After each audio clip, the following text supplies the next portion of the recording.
Welcome. We'll be starting momentarily. Forgive me, I did not expect for this to work out as well as it has because I'm doing several platforms today.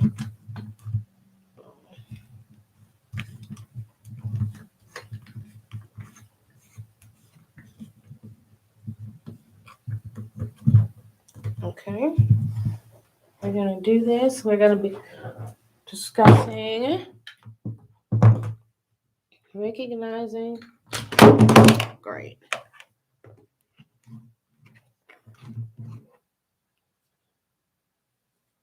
Hmm, okay.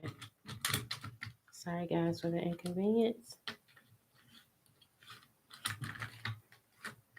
Trying to be prepared. Okay.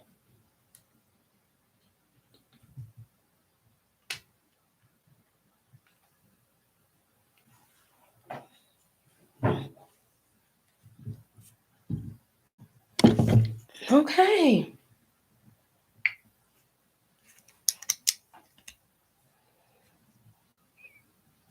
Welcome, welcome. Everything worked out today better than I expected, but we will be discussing something that's really important. And many people don't realize how important it is that they address this matter until they're overwhelmed and the pot is boiling over. Recognizing that you need mental health balance is important, particularly when you have loved ones and children that you care for that may be on the spectrum or have other mental health issues that they've been diagnosed, or we recognize it or in the process of possibly trying to get it diagnosed. But day to day life can get difficult. I discovered when my daughter was almost 3 that she had issues developmentally. We started to recognize it, and we realized what wasn't happening. But what I did not realize on this journey that not only would I need a village, I would need to know when to say when. When to say when to make sure things go smoothly. Oftentimes, things are going the way that we've been told that they need to go. And we have no idea that we will need to make those adjustments along the way and give ourselves permission to let other people say whatever they think and accept that we need to do what's best for ourselves and for our family. Parents often believe themselves to be superhuman because our children believe we are until they get older and begin to question our judgment because it becomes evident to them that we're just as human as they are. And once you start to realize that you are human and give yourself permission to address the things that are happening, oftentimes we become overwhelmed without realizing you need to create a plan. If you have somewhere to go that you have never been, it's important to have directions. It's important to plan your meals. It's important to go to the bathroom. If you've ever been on a road trip with somebody that don't want to stop, no matter how close a friend they are and how much you love them before, if you got to go to the bathroom and the exit is another 2 hours away and you had a 32-ounce big gulp and you didn't go to the bathroom before you left, you begin to realize your friendship may not go so smoothly after a while. It's important to have plans. It's important to acknowledge that when things aren't going okay, you need to change what you're doing. But how do you determine how that plan needs to change? How do you establish a support system so that change can go smoothly. You can give yourself permission to take the breaks that you will need so there won't be mishaps.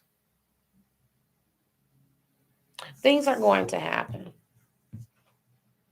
and you will need a mental break because as time goes on and you start to see the things that are happening to them, they're not just happening to them, they're happening to you too.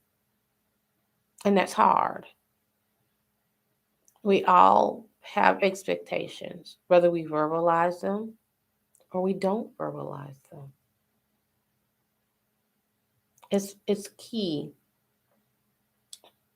to sit down with whoever your support system is, whether it be your mate or if you do have a significant other, whoever that person may be, and your loved ones who might be a part of your support system to discuss what's happening and what adjustments need to be made.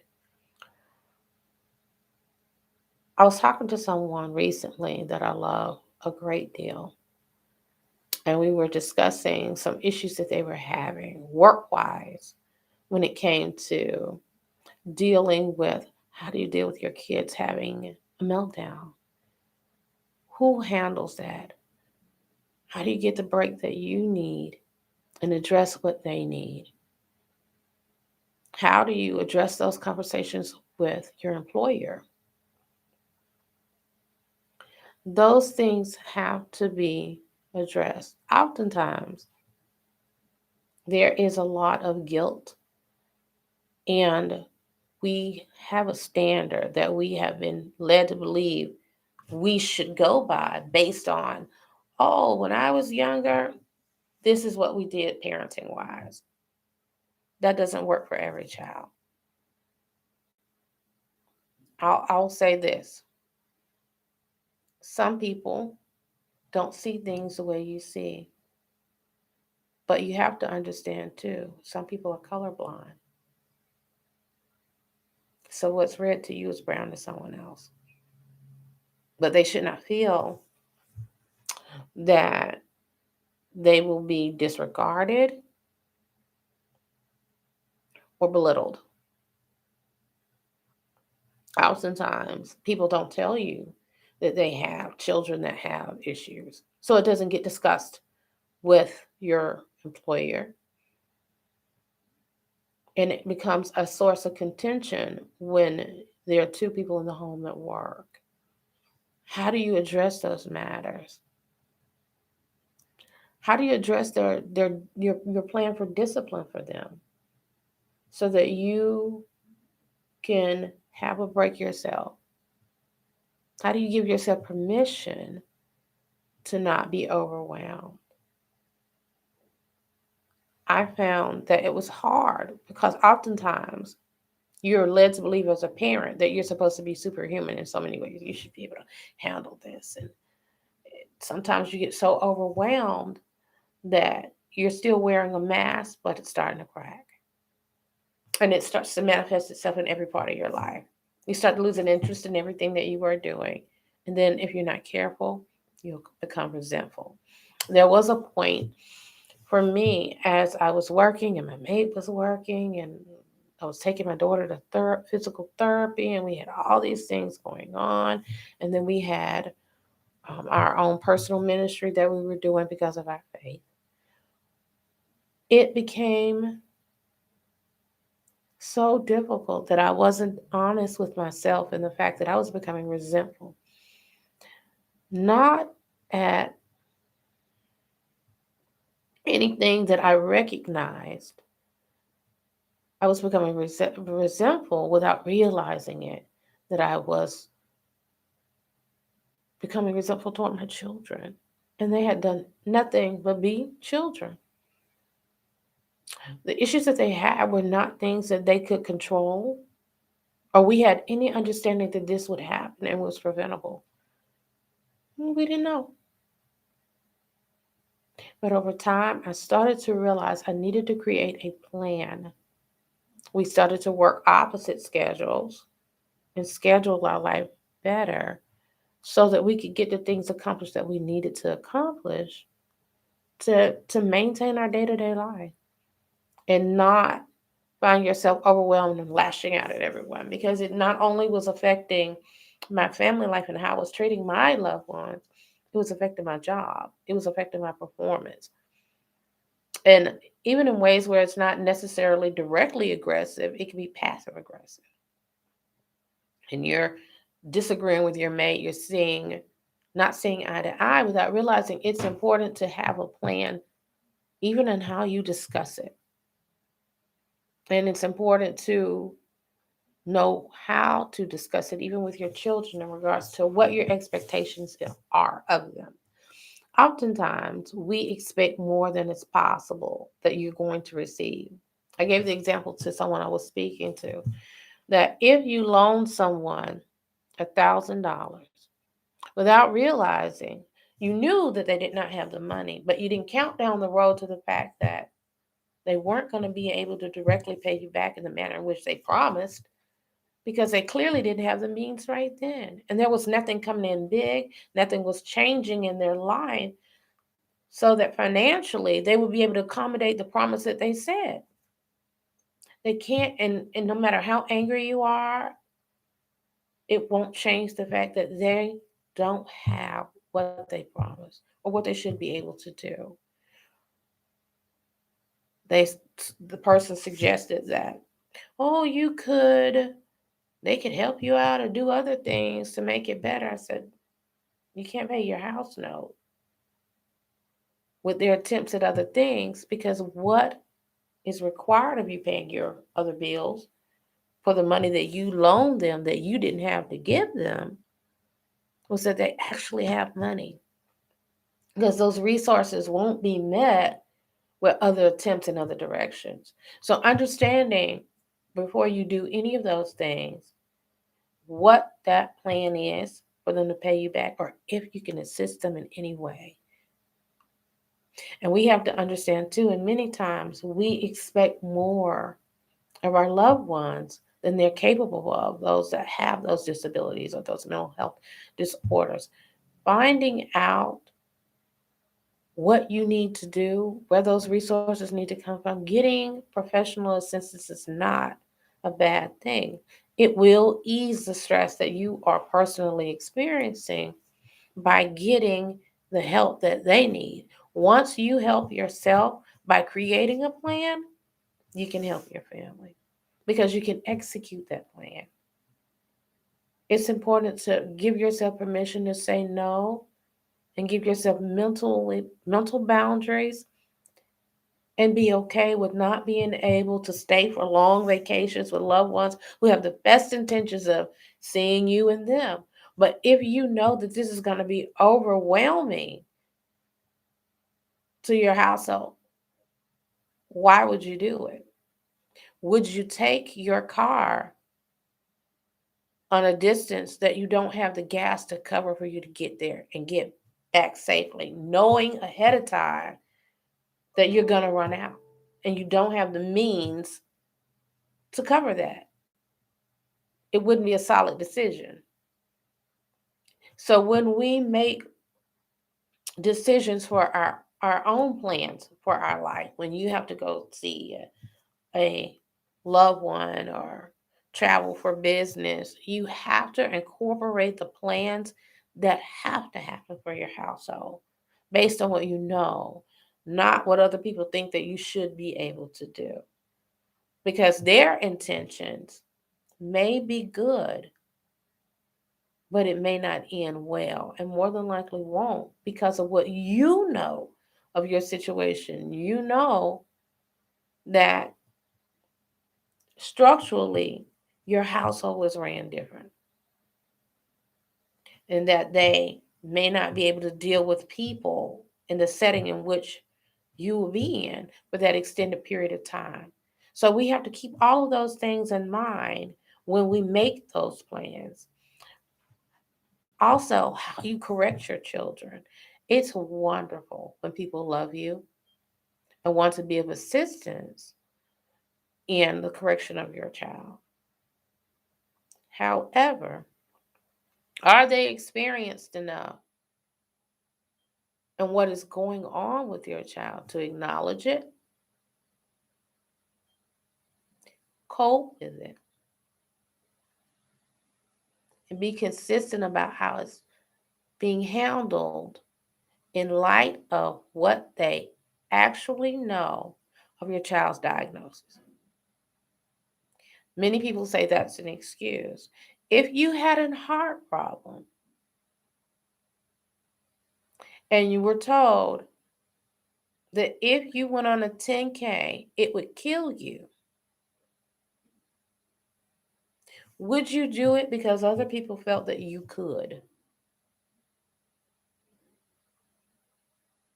And they say, oh, you need the experience, you need the exercise. You've been wanting to do this for a long time. This will be good for you mentally. This will be great for you physically.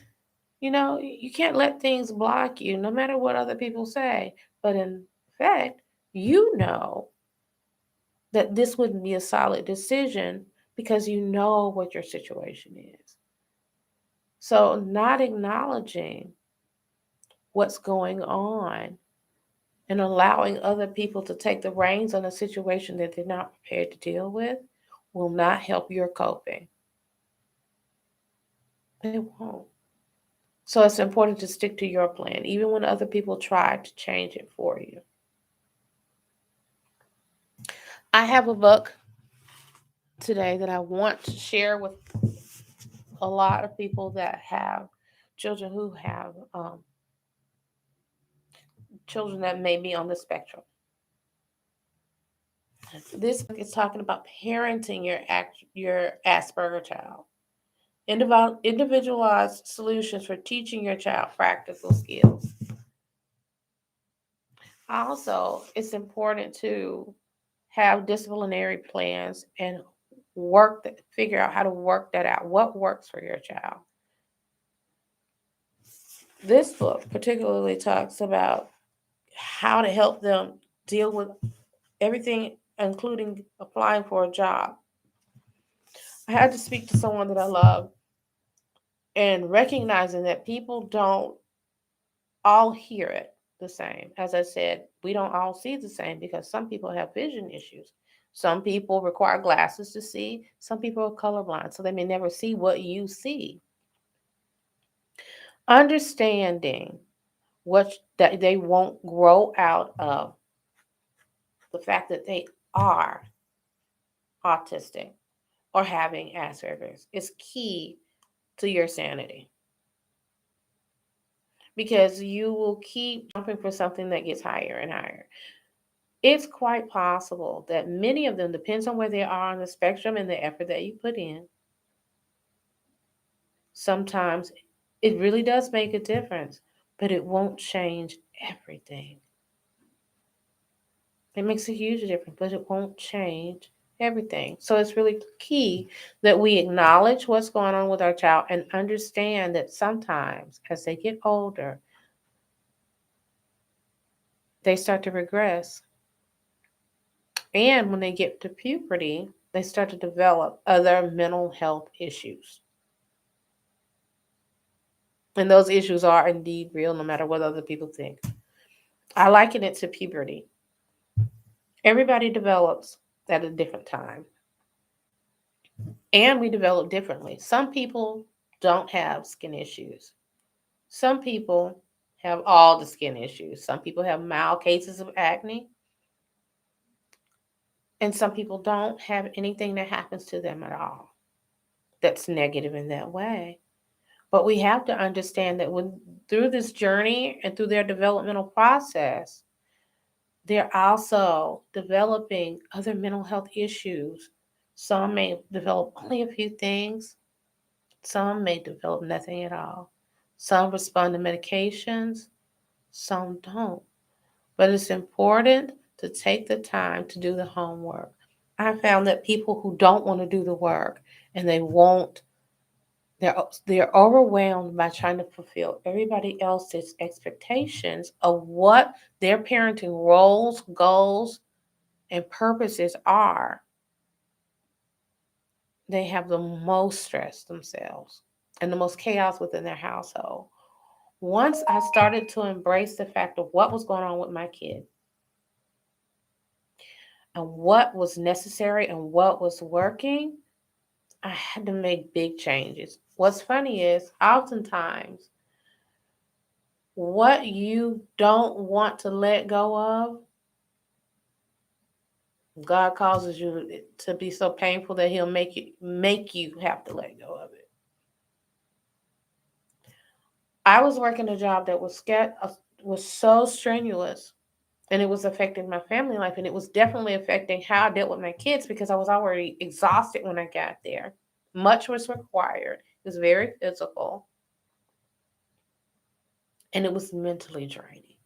So if your cup is already empty, now you're putting a hole in it. So whatever you pour in it won't stay in anyway. That's not helping.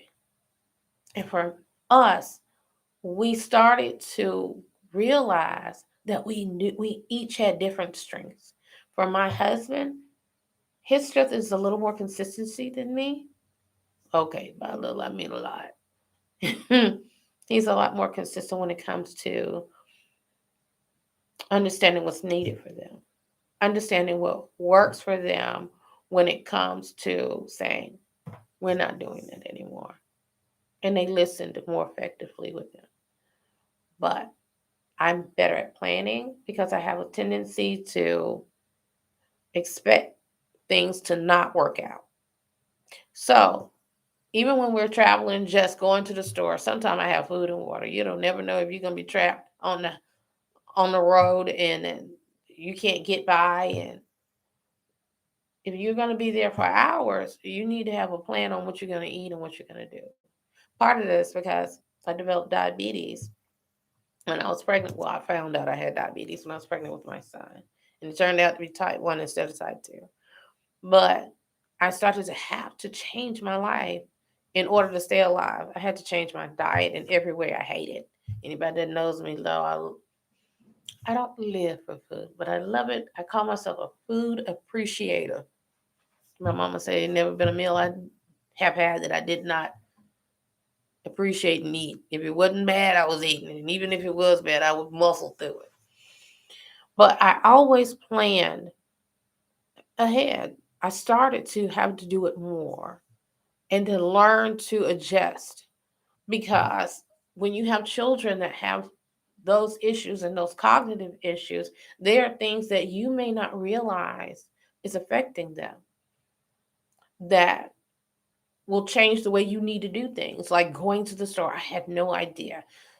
For Rayla, she would be having all these meltdowns, and no one was telling me that the um what do they call the lights were giving her problems. I remember once when she was a baby, and we did not know this was a sign. We were going out of town, and every light we passed, she would start screaming. She would start screaming. At one point, my husband pulled the car over because she was screaming and screaming and crying and screaming every time we passed a light. Every time we passed a light, she started this crying, and he was like, I can't. So he got out. We are in the headlights. I get out of the car, I'm standing there with him, and he's holding her, trying to soothe her. We did not know at the time that those were a problem for her and that this was an issue. There are sounds that are problems for them. They are like for my son, when he was really young, I never get his teacher telling me that he had issues when he would go in the lunchroom. He could be loud, but for him, all the collective sound of everybody in the lunchroom, he would cover his ears. You can't eat if your hands are covering your ears. The issue was to him, it sounded like roaring. I didn't realize that. So you making those adjustments for what you know your family needs, it's perfectly acceptable and really an act of love for your own sanity as well. Knowing those strains, he has been much of a help in knowing though what he cannot deal with. There have been times that I've had to step in and go, okay, I'll deal with this. You had a long day, and I already see uh you are having a difficult time. So out of respect and love for him, I allowed him to step away without making him feel like he was less than. He was not doing all he needed to do because everybody can't do everything. I'm going to repeat that. Everybody can't do everything. Whatever your strength is within your relationship, that's a good thing. Focus on what your strengths are rather than your weaknesses, or you become overwhelmed regularly. It's important to find a support group, but find recognizing what is and what isn't is key. It'll always be key in knowing what's necessary so that your family can be balanced. Because if you don't cover those things, you can't get where you need to go. You can't help them be balanced. You will always have chaos, and it becomes overwhelming to the degree that you don't know.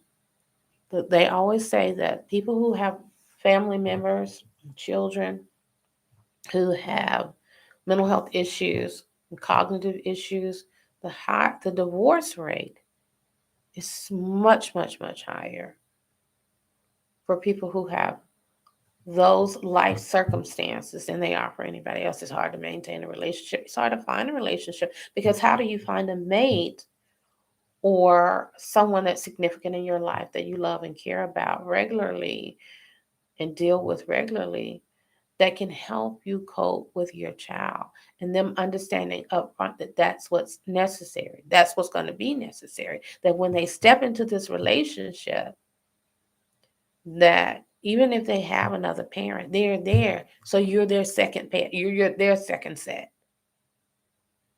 You can't be there to not be of assistance. So everybody has to figure out how they fit within that puzzle. So on that note, it has been lovely that everybody has joined today. I hope that more people will follow. Please share this with other people that you think this would be helpful to. Um, thank you all so much. It's been wonderful. I'll see you later.